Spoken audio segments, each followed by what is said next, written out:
Coming up next is Twitch, This Week in Computer Hardware. This week, Ryan and I talk about AMD's new power-sipping mobile processors, tools for archiving Blu-rays, silent PC parts, and the dangers and joys of SSD RAIDs. Netcasts you love. From people you trust.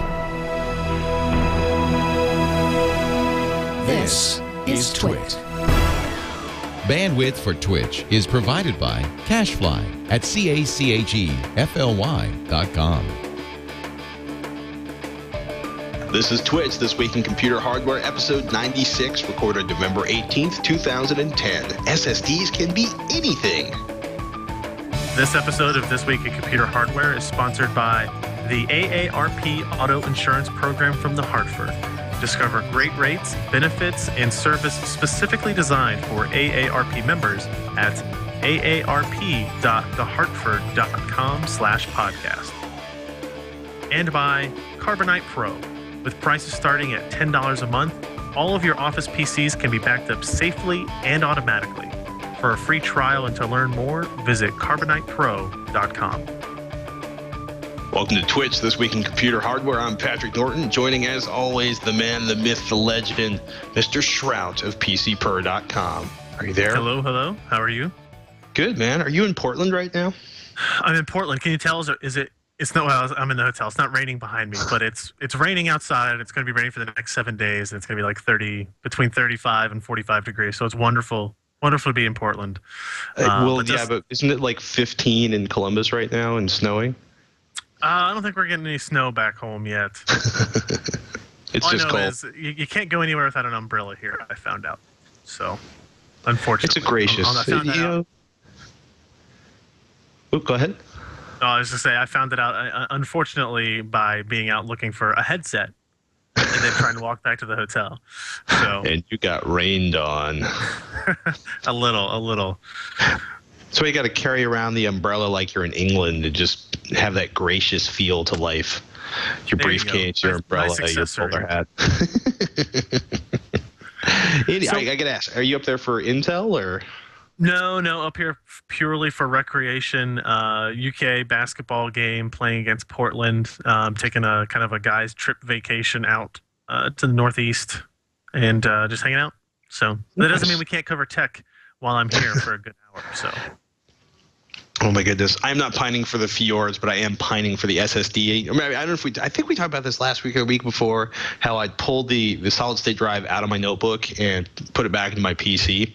Now my PC starts in like 4.5 seconds, which is pretty hot for Windows 7. But I've been laughing because every time I resume my MacBook from suspend, like a whip the lid open, I'm sitting there counting to like 12 before the login finally comes up.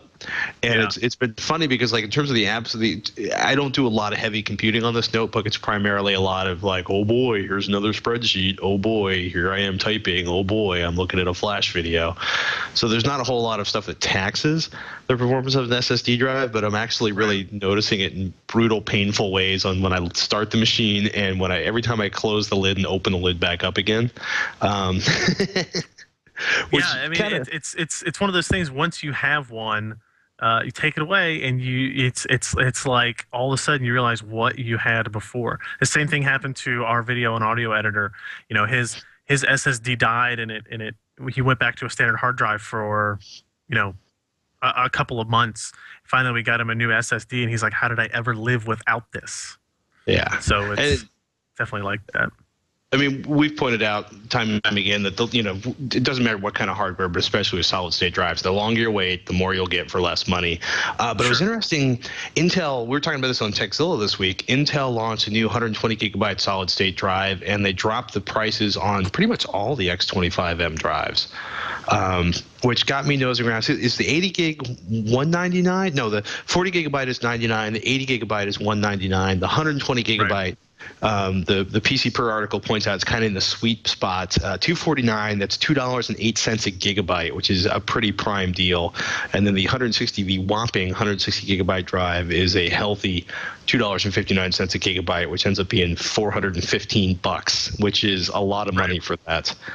But yeah, I know we talked about last week that we were kind of disappointed that SSD just hadn't come down as much as maybe we had wanted them to.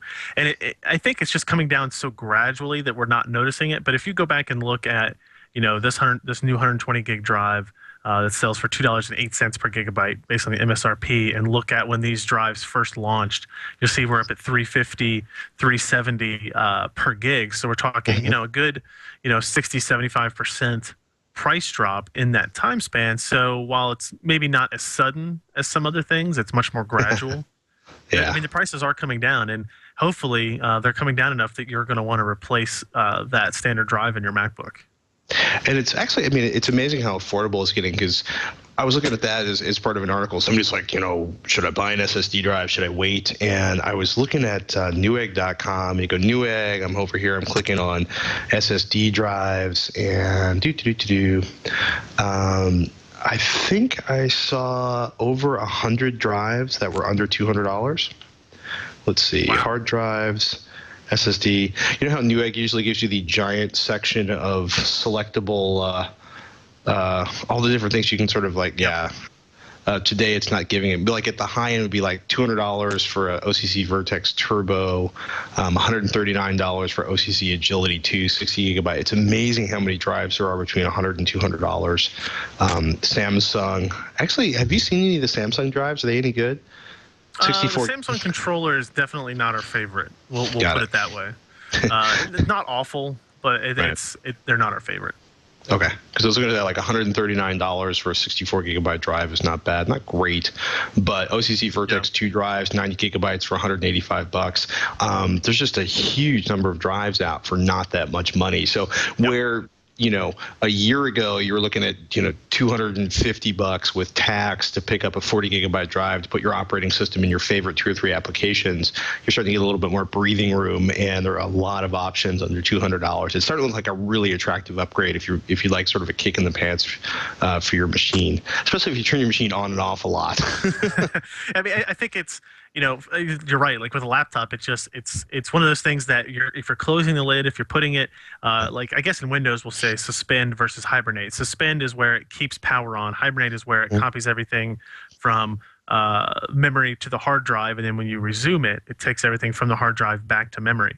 And that whole hard drive back to memory process can take quite a long time to wake up from a hibernate with a standard 5400 or slower RPM 2.5-inch hard drive. With an SSD, I was almost to the point of where I was like, do I really need to do sleep mode, or can I just use hibernate on this, because it wakes up almost as fast, but it uses no power. You don't have to worry about taking your laptop out a day and a half later and seeing that the battery's almost gone. And it's kind of amazing actually how much battery life you save going in hibernate mode versus suspend mode. And I just got the search setting I was looking for, 73 drives between $100 and $200, and $200 and under, you're looking at something in the neighborhood of almost 100 drive options up on Newegg. So the prices are definitely dropping. Speaking of sort of price conscious stuff, AMD E350, you guys got to benchmark the Brazos platform. How'd that go? It went pretty well. So we talked last week a little bit about the architecture and what this was. So this is the first AMD Fusion APU, their first combination of CPU and GPU into a single die, in a single package, that they're marketing this particular product towards low-end, ultra-low-end desktops like small form factor PCs and that type of thing. Also netbooks and low-cost notebooks. The only thing they've publicly stated is sub $500 machines. They've been able to tell me, look, we're trying to go for that Atom-based netbook. So you can expect to see, probably, maybe not initially when these parts come out in January, $379, $399, those types of prices of devices for what these are going to be. And just so you know, that's kind of the target here. We're not going to expect huge performance levels. What we compared it to in this article at PC Perspective is 2 different Intel platforms. One of them was an Intel Atom dual-core hyper-threaded system. So it was an Atom D510, if you want to know the model numbers. It was dual-core hyper-threaded. So it's got 4 threads of processing. And with that system, we used the integrated graphics on the Atom architecture.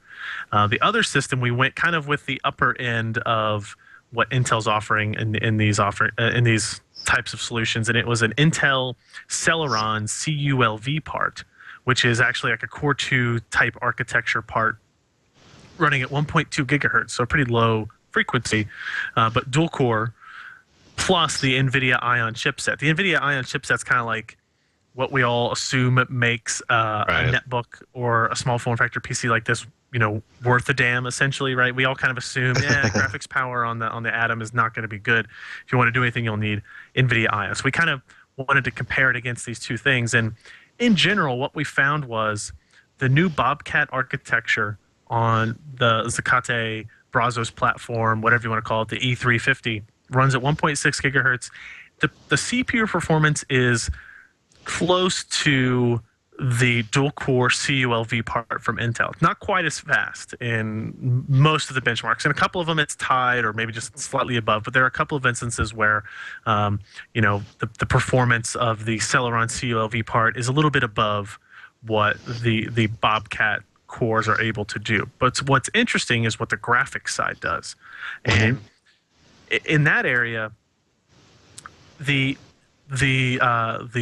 what's it got? The 80 stream processors is essentially what this part has. So you can compare that to 4500, maybe 4400 series graphics cards, something previous generation, but still relatively good. It is outperforming the NVIDIA Ion chipset pretty much across the board. Probably the one test that kind of stood out, Left 4 Dead 2 performances were right about on par. 3D Mark Vantage, the score on the AMD APU was significantly higher than the GPU score. So we've kind of got these two different sides of things. It's almost the performance of CULV and almost the performance, or a little bit better the performance than the NVIDIA Ion chipset. But what really makes all this really kind of cool is because those performance levels don't really excite us, right? We've got cards that do much better than all that, but mobile, talking about power consumption, if we looked at the idle power consumption of that Intel CULV plus Ion platform, it was about 21 watts. The AMD APU platform was 9 watts. So less than half of that, which you think for a notebook, the majority of the time, your system is going to be in an idle state or very close to an idle state. So that's going to mean a lot for battery life. And AMD basically came out and said, look, the first machines that we're going to come out with, we posted pictures of an MSI notebook. I think it was a 13-inch screen that's going to have this processor in it. And they said, look, we're seeing real-world battery times of like 10 hours. Right? That's impressive. And 12 hours if we stretch it type of thing with a standard 6-cell battery. Now, obviously, these are numbers AMD's telling us, so we kind of take them for what you will. But even the classic even if you, sort of, these aren't like the early netbook numbers where it's like we anticipate 4.5 hours of battery life, and then they're like, if you turn off Wi-Fi and you turn the screen all the way down and you don't open any applications and you just read a text file, they're not, the AMD's not restrictions on it, are they? No. None of those. So I mean, it's under like a full load. It's still using less power as well. 19 watts versus 29 watts. Even when doing there's like Left 4 Dead 2, right? That's actually the battery test or the power test we use for load. So you're using a third less energy while you're gaming as well. So we can assume that if the GPU and CPU are working for whatever application you're doing, whether or not it's a game or something else, that's going to be the case. So it was pretty impressive for that, because you're basically looking at power consumption at or better than current generation Intel Atom processors, but performance well above what they provide. And I think it's going to be the first real competition for the Intel Atom marketplace, right? The Intel Atom, we really haven't seen performance change much in that area because Intel didn't need to do anything, right? I mean, they were just kind of like, well, we can offer these parts. We don't really like these parts a whole lot. We're trying to get into cell phones and stuff, but netbooks, they don't make us a lot of money. But we're going to offer these because people are asking for them. Well, now they're going to have competition for that $300, $400, $500 notebook, and will be, Intel's a big company. I'm sure they're not just going to go, oh, well, forget about it, and then still try to sell that same part. I'm sure they'll have updates and maybe super ultra low voltage versions of Sandy Bridge architectures and stuff that'll come out down the road that will make this interesting. But I think this makes it interesting now. When this comes out later in the winter, these platforms could be pretty compelling. Cool. So we have to take a quick ad break. When we come back, Viking SATA DIM, OnLive's OnLive's Microconsole. It's a tough one to say. And Yes. Dell's doing a tablet netbook thing. Tablet netbook thing. But first, this episode of This Week in Computer Hardware is brought to you by the AARP Auto Insurance Program from the Hartford. For our audience members, over the age of 50, the AARP Auto Insurance Program from the Hartford can save you as much as $384 on your car insurance. With more than 3 million AARP members who are already enjoying the benefits of this program, benefits that include lifetime renewability, lifetime repair guarantee, and a 6-point claim guarantee. Current customers describe the claims experience as fast, easy, and it's outstanding. Check them out today and get an 8-minute quote. Go to aarp.thehartford.com/podcast. That's aarp.thehartford.com/podcast. And we thank them for their support of Twitch. Now, what else we got on the docket here? Well, I was gonna say we've been kind of laughing, like following the MacBook Air, and then we see an obscure Taiwanese company comes out with an upgrade for it, and then Toshiba turns out to be the manufacturer of that DIM or that SO drive, that weird sort of PCI Express drive package that was inside the MacBook Air. Now you've got the SATA DIM from Viking. This is bizarre, dude.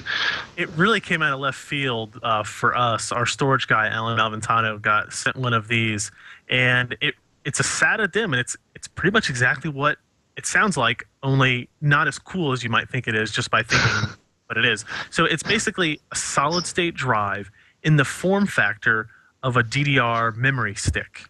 Right. Okay. And you plug this into a DIM slot on a motherboard, and it draws power from the motherboard to power the SSD through that, but it doesn't use the DIM slot to transfer data.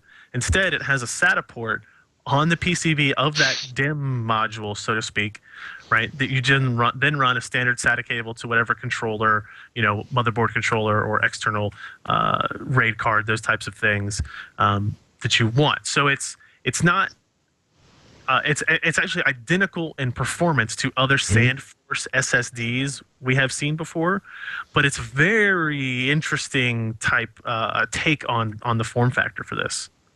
So is this going to be showing up on Blade servers, or is it an existing? I mean, are they basically just making gigantic memory modules here? Because that's the part that kind of confused the heck out of me reading the article and looking at Viking slides. Is like, what's actually out there that can use like 64 gigabytes on a DIM? Well, it's not using. It doesn't show up like the memory controller, whether that be on a Northbridge or on a processor, doesn't see it. Okay. Right. It doesn't use it as memory. It basically. You have a SATA cable that goes to the motherboard, and it just shows up like an SSD. It's just a different form factor. It's not a 2.5-inch drive. It's not a 3.5-inch drive. It's just basically using the DIM slot for power. It's using the DIM slot for power, and it's using, their market here is not really consumers, end users. Their market here is really, really high-density servers, where you're trying to get as much compute power into as little space as possible. Right. And, if you've looked at high-end server motherboards, they might have 16, 24, 32 DIM slots, because some applications require huge amounts of frame buffer. Well, if you've got 12 or 10 or 5 free DIM slots, now that they're saying is you can fill those up with SSDs up to 240 gigabytes. Wow. So it's really meant for server class. Maybe if you've got like mini ITX ultra small form factor, home servers you want to build and that kind of stuff. You can put one of these in here. They're going to be pretty expensive, I would guess. But you're right. Go ahead. No, I was sitting there. It's like when I realized the light bulb went on above my head. I'm like, okay, I can use a DIM to power it. It's a SATA drive. And then I'm like, oh, okay, I can finally turn an eBox into a usable server. And then I'm like, I can already turn an eBox into a usable server. I just can't, put the SATA drive or the hard drive inside the case. And then my second thought was like, wait a minute, this is going to be prohibitively expensive. Yes. Yeah. So their example on the slides is if you have 32 SATA DIMMs in a platform with a 1U depth, they're talking about 128 of these devices at 400 gigs apiece for up to 51.2 terabytes serial ATA storage. Now, obviously, you got to have something to run all those SATA cables too, so it's not, just as easy as plopping these down. Right. But it's interesting because, like you said, with the Apple thing, it just shows you, when you're talking about standard hard drives, they were in that shape because there were platters and there were heads and there were very specific things that needed to be in that form factor. We don't need to be in that form factor anymore. Hence why, Apple doing that thing with their MacBook Air makes sense. Why soldering SSD memory onto motherboards for really small notebooks also made sense at one point. Right. And why things like this can make sense. And, maybe we'll have more interesting designs for consumers, not just the server markets in the not too distant future. Speaking of new designs for the consumer market, OnLive, your favorite peculiar off-site rendering 3D gaming platform, has a microconsole. What is the point of it's a $100 box that allows you to basically not use your computer? So the idea here is that they're supposed to sell the microconsole to users that don't have a computer or don't have a computer at their living room but want to use the OnLive service. So this basically is a $99 USB HDMI hub with a networking port that connects to your network, connects to your home network, and thus connects to the internet and can communicate with the OnLive service. It has USB ports and also supports wireless OnLive branded and designed made controllers. Has HDMI out. It has digital optical audio out, Ethernet, analog audio, and a special AV cable as well that I guess breaks out into like a component or composite or something like that. But the idea here is they're going to sell a $100 device to get OnLive in places where you might not want to put a computer, or getting these into other types of users and that type of thing. I mean, it's an interesting. This is what they showed when they first announced OnLive was, hey, are you going to be able to play on your laptop, on your computer, on your Mac? But we're also going to be able to sell you this little device that can sit on your home theater center or on your home theater area. You don't have to have a computer attached to it. You don't have to worry about booting up Windows and installing software and all that other kind of stuff with this. You just access it like a gaming console. Only they call it a microconsole because you don't have to have any computing power on it because it's all computed on the cloud, right? That's kind of the supposed magic of OnLive, right? You don't need any local computing power except to decode your video stream and send out whatever control information you're going to send out. So it's kind of interesting. I almost feel like this is their major OnLive's major market isn't going to be the home; it's going to be hotels. Because I don't know if you've traveled and you see the places where they've got like the little Nintendo NES system, or or the virtual NES system. You grab the controller off the TV, you drag it back to the bed, you play some horrible game from 1992. But this could be an interesting. The pricing on this is cheap enough that you could retrofit a hotel with one of these. You could rent the controllers out, charge something like that. I mean, I'll be really curious to see what OnLive's major market is. Do they are they talking at all about how many users they have, or whether the business is ramping up the way they expected? So that's an interesting question. They're not really saying how many users they have. I'm trying to think. There was a stat in this story at Engadget where they said the only number that they would talk about is that they have had 2 million sessions of OnLive played on Mac and PC so far. 2 million sessions being, I'm guessing, starting up the OnLive service and either playing a game or doing something like that. And I don't know, if that counts the beta or if it doesn't count the beta, and how impressive a number that actually is. It seems maybe a little low to me. It's one data point. We don't know how many of these people tried it and then canceled it, or tried it and never started it again, type of thing. Considering there's probably like 50 million people playing, Steam right now. Right. I bet if you go to Steam Powered, it'll say that there are 2.4 million people, 2.5 million people playing something on Steam right that moment. So 2 million sessions. Not a huge number. I mean, it's not bad, but they're increasing their allotment of games. I think they're up to about 40 now. They say by the end of next year they'll have over 100 titles. They're trying to work on Netflix-like flat rate pricing plans for back catalogs and indie games and that kind of stuff. I mean, there's a lot of interesting things to do on this. Right? I still have the same reservations about the technology. That hasn't changed because of this. It just puts it in a different spot in the house. Again, it's one of those things. It's like, I'll probably buy one just so I can try it out and talk about it here and have an intelligent discussion. But I don't think I'm going to fall in love with it. So, Well, it's an option. And by the way, SteamPower.com says that there's 1,622,737 gamers on Steam right now. Just saying. One more news story before we get into the questions. The Dell Inspiron Duo is now on pre-order. If you haven't seen this, it's a 10.1-inch notebook with a reversible screen that turns it into a 10.1-inch tablet. It's kind of a cousin to the IdeaPad from Lenovo. They're really the only two convertible netbooks out there that we've seen so far. $549 for, did we mention Atom processors not getting more powerful? Intel's Atom N550, 2 gigabytes of RAM, a Broadcom Crystal HD accelerator, which I like because it means getting 1080p video out of this thing is actually a possibility. 250 gigabytes of storage and Windows 7 Home Premium. So to me, at least 2 gigabytes of RAM is a step up from the netbooks I have. But it's a very, if you haven't seen it, you should definitely check it out. It is a PCMag.com did a pretty good write-up on it. They haven't done a full review yet, but they got a little bit of hands-on time. I think Engadget might have been on it.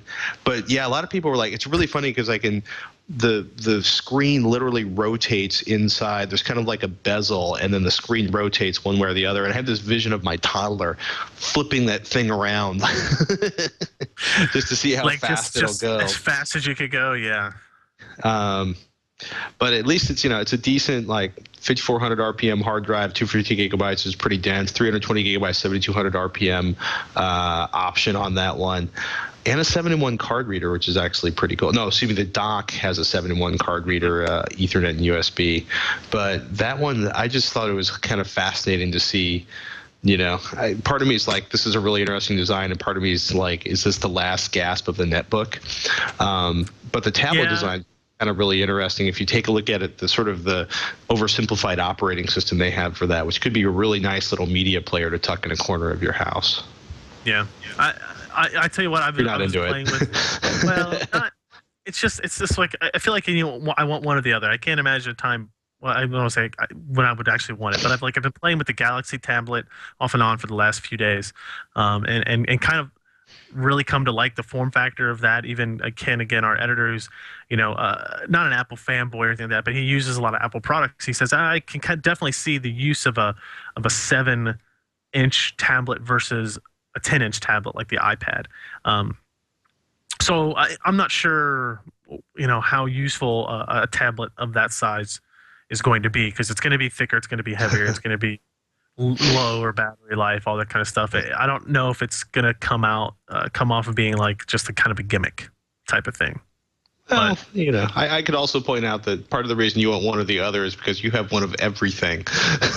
That's true. That's true. You don't have one. I had to go to the Apple store today looking for a headset, and those MacBook Airs were still staring at me. And they actually have the ones with 4 gigs of memory in stock. And I was like, and there's no sales tax in Portland. So I was like, nah. I would buy. I've been using my wife's a bunch, and it is a very nicely engineered piece of hardware, and it weighs nothing in my backpack. The only problem is the only one they have in there for you to pick up. That's my issue. It's like, I don't want to order online. The 2.1 gigahertz, 256 gig, 13-inch, like the top one, $17.99 is its price, and I'm kind of like, yeah.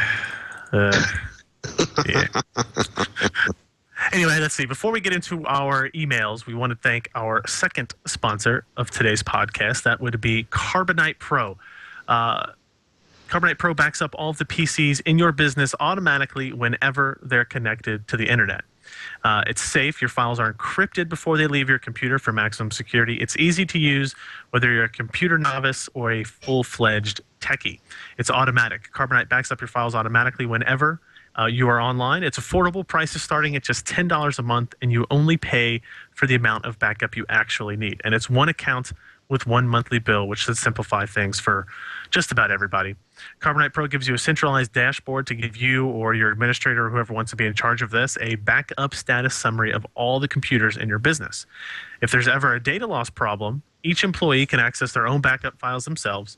You can be notified, and your office can be up and running again with no headache or time lost. And because your files are backed up off-site, each person can access their own files from any computer or even their iPhone or BlackBerry with Carbonite's free applications.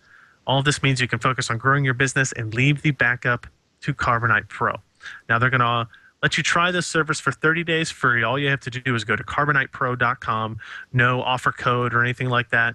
All you have to do is visit carbonitepro.com, and we thank them for their support of This Week in Computer Hardware. Thank you very much. All right, let's fire up some email questions. First one we're going to do, and this one's kind of, I can't decide if this excites me or terrifies me. We're going to talk about SSDs and RAID. Andrew writes in, hey, I love your show. I was wondering about solid-state drives. Do you think it would be better if I got 2 SSDs and put them into RAID 0, or just get one big one? I look at the read-write speeds on Newegg, and it seems with more capacity, they offer greater speeds. I know these are just projected specs, but I was wondering why they would be faster. Also, I hear they degrade over time with or without trim support. Is this true? Oh, Andrew, you wild creature, you. There's a lot of questions in there, isn't there? Well, okay. I am not a fan of RAID 0. I despise RAID 0. I know a lot of people that feel that way. I find RAID 0 is a wonderful opportunity for modest performance increases with even a more awesome opportunity to have a fail. Basically, you know, one of the drives fails, you pretty much lost all of your data. You're not getting it back. So if you do decide to create a RAID 0, get your striping on, do me a favor and make sure you back up your critical data very regularly, like every day. Like get your Carbonite account going and make sure that thing's keeping your updates in there. Because look, I'm all for being a speed demon, but RAID 0 can punish you severely if things go wrong. More capacity, greater speeds, is that a function of the controller being able to write to more pieces of memory simultaneously, or are they just, as the newer drives come out, are they getting faster? No, it's more of, with some drives, depending on the controller and the architecture behind it, the larger capacity means that they can write to more channels of memory at one time or read from more channels of memory at one time, hence why you get some performance improvements. Usually you'll see like a 40 and an 80 be at one speed set, and you'll see like the 120, 160, and 250 be at another speed set, because that's kind of how, you know, it's like internal striping. Yeah, I mean, it does come down to that. Now, I completely agree with you on RAID 0. All that being said, I have a RAID 0 SSD array running on our video editing rig. But we do a lot of backups. You're a freak for the speed. Right. When you're doing video editing and that kind of stuff, I mean, it's just awesome to have. Also, I should say, as of I think today, there are no RAID controllers, high-end external drives or ones on motherboards that will support trim over a RAID array. So trim goes to the operating system, and because it sees an array of drives, it can't pass on those things to each individual drive. That's coming in the future, but that is not an option right now. So what if you, I mean, in terms of, so trim is an idea that it's going to recover lost data, is that basically in the way data is handled, data is written and handled in the drive. Trim is designed to keep the drive from basically becoming filled up and useless. What if I just like create my perfect installation, back it up, and then back it up off of the RAID, and then or image it onto a second hard drive, and then when things start to slow down in terms of performance, I could blow out the installation that's on the RAID, my SSD RAID, and sort of like every 6 months we need to reinstall the operating system, or are you seeing performance degradation? I mean, you're the man running the RAID 0. Are you seeing performance degradation over time? No, I don't think so. It really depends on what drives you use. Most of the newer drives are doing better, what we call garbage collection, self-cleaning, those types of things. If you go to, Alan has a really good kind of reference. If you go to pcper.com/SSD, we have our Rolodex or coder ring of SSDs, and you'll see some in there that if they're listed as having, quote, garbage collection, it means they're trying to perform the function of trim internally on themselves. So those are the types of drives you would, if you're going to do RAID 0, maybe you pick one of those drives, because you don't have to worry about trim support coming from the operating system. But it's just, look at the price difference. If it's like two 120s of the Intel are going to be X number of dollars less than a single 160 or two 160s. I mean, go into the price thing. It's always better to have one drive. I agree. But like we had two 256s to make one 512 array because we couldn't buy anything bigger than that at the time. So there is that as well. Okay. I'd rather you go with a single drive. A RAID, if you want to get it on, is an option. But yeah, definitely look for the garbage collection on the RAID situation. That's an interesting thought. Andy writes in the past few weeks on Twitch, there have been some questions about quiet computing for people who are, quite understandably, not willing to give up on gaming performance. He says there are a few good passively cooled graphics cards which allow for decent gaming. For example, the Silent Cell series from Gigabyte, which currently has a 5770 as the highest end offering. One of these cards, or two in Crossfire, gives pretty decent gaming performance with no noise at all, and is worth considering for anyone who's building a PC where noise is an important factor. I've built machines with this kind of card before, and they work really well. Keep up the great work, Andy. Well, thanks, Andy. I'm actually kind of surprised the 5770 is running with a silent. Yeah, I think last week I might have said that the fastest card I saw that was running passively was a 5750. So, I mean, that's why I put this in here, is because he basically corrected us and said there's a Silent Cell series from Gigabyte of 5770, which is good. And as he says, you can do 2 in Crossfire and still run them passively. You need to make sure your case has good airflow. If you're running passive graphics cards, you know, as quiet as you want it, but it needs to be good airflow. You can't just stuff it all into a box and close all the holes because there's no fans on it. Don't do that. You also probably want to make sure you have enough room inside, in between your GPU slots, because this is a huge. It's basically a giant passive heatsink on this with vent tubes that are going outside. Yeah, well, giant by my standards. It might not be giant by your standards, but it is you know, it looks like it's got an extra sort of inch or so sticking out above the card. I'll be curious actually to measure the dimensions on that. But yeah, actually, I'm in the process of sort of quieting down the PC that I've been using at home, and I'm also in the market to do a GPU upgrade. So that would actually be kind of tempting to have a silent GPU. Chris, do you want to read Chris's email about silent? Chris has CPUs? another kind of note here about silent PC building. He says in September he built a new gaming rig almost completely silent. During gaming, it's certainly unnoticeable with the speakers going. Stand up, take a step back, and the only reason you know it's on is from the LED glow. He used a Cooler Master HAF-X case, Corsair H50 cooler on a Core i7-950. I know both of us really like those coolers.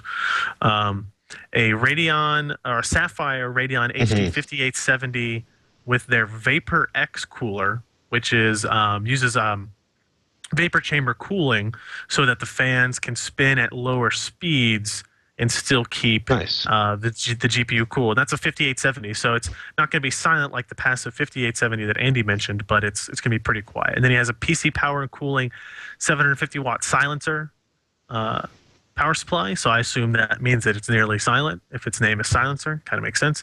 And then he's got a 240 gig SSD, so he's got a nice rig there. He's running on a 1920 by 1080 24-inch monitor, all the video settings set to max in games like Bad Company or Civ 5, and it is really almost completely silent. I've yet to see the processor getting over 50 degrees. It's the best damn rig he's ever built. So yeah, I just kind of wanted to show this as like, hey, you know, you can build quiet things. You just got to be kind of picky about what parts you're going to get, right? You know, get something like the Corsair H50. You know, keep in mind, some people don't realize like your power supply can make a lot of noise. We replace all the power supplies in our testing areas, in our testing lab, because we wanted to test use a sound meter for audio testing, and the loudest thing in the room was the power supply. You know, and there's a lot of those things you just don't think about. So it's always good to look at reviews and stuff that measure sound levels of things like power supplies that many people might not worry about. It can also be a lot less expensive to build a quiet PC when you decide to build a new PC from scratch or do a major upgrade. Because if you build a PC and then you start going like, gosh, that GPU fan's really loud, and you replace the GPU fan, and you go, gosh, my CPU fan's really loud, and you replace the CPU fan, and you go, gosh, my power supply sounds really loud, and you replace your power supply, and then all of a sudden, you know, you're like, I can hear my hard drive, so you upgrade the hard drive, and you've replaced, you know, a couple $100 in hardware, if not a lot more than that. Seth has an interesting question that I couldn't resist. He says, I put a Blu-ray printer in my home theater PC, and I want to start backing up and transcoding my Blu-ray collection. Why not just rip them to ISO files?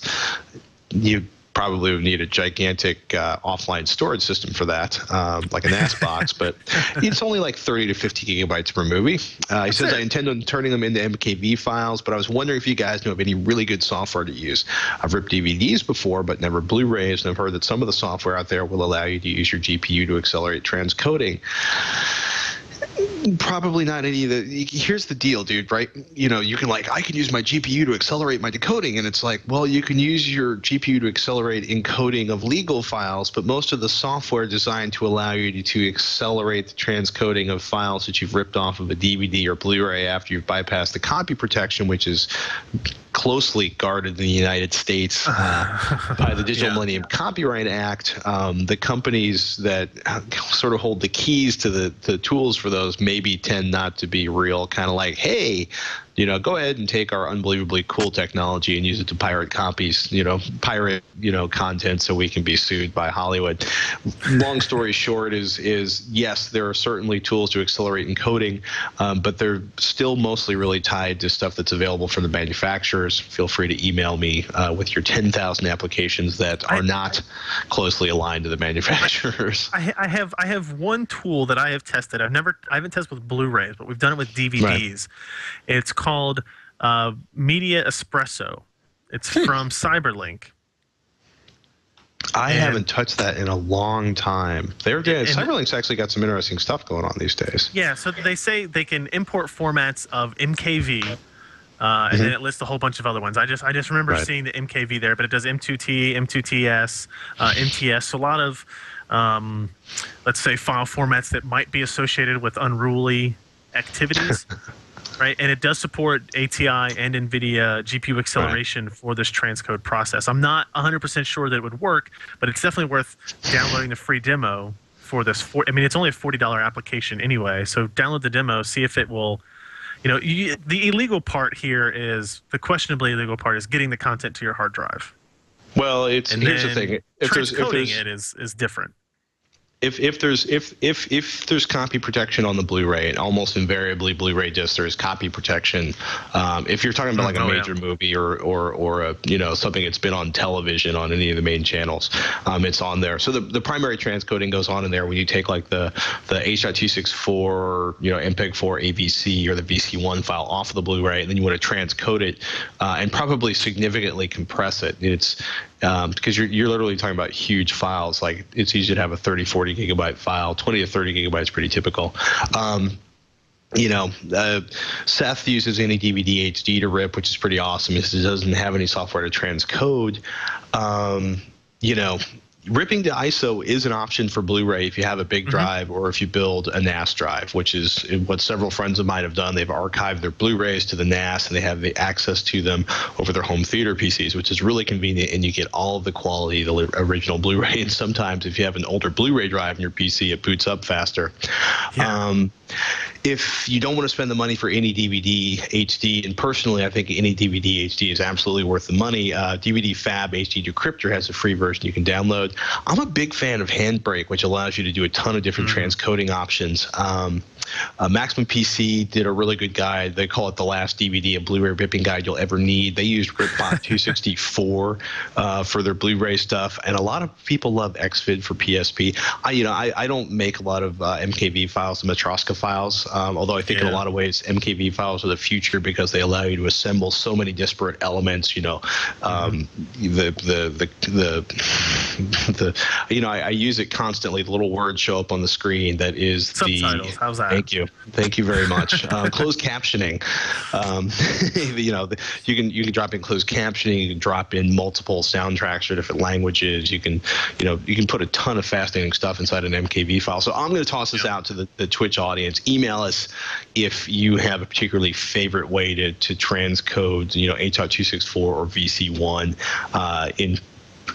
into your favorite MKV format. And then we got an email from Michael talking about iOS printing. So it's not so much a question as it is a statement, but it's an interesting one, so we wanted to include it here. It says he listens to our podcast every week. That's good news. While I commute to work through the traffic-packed Bay Area roadways. Anyway, to get to the point, he is an iOS developer, has an iOS developer account, and has given him access to the beta pre-releases of iOS. He's used 4.2 on his iPhone 4 and his iPad, and he has tested the printing features with much success. There are new printers from HP with ePrint, and so far I've tried many of them with my iPhone 4 running the pre-release 4.2 that have been able to print photos, web pages, and even PDF files with ease. The ePrint printers can print without the use of a computer. This requires your ePrint printer and iDevice to be on the same wireless network. That's pretty cool.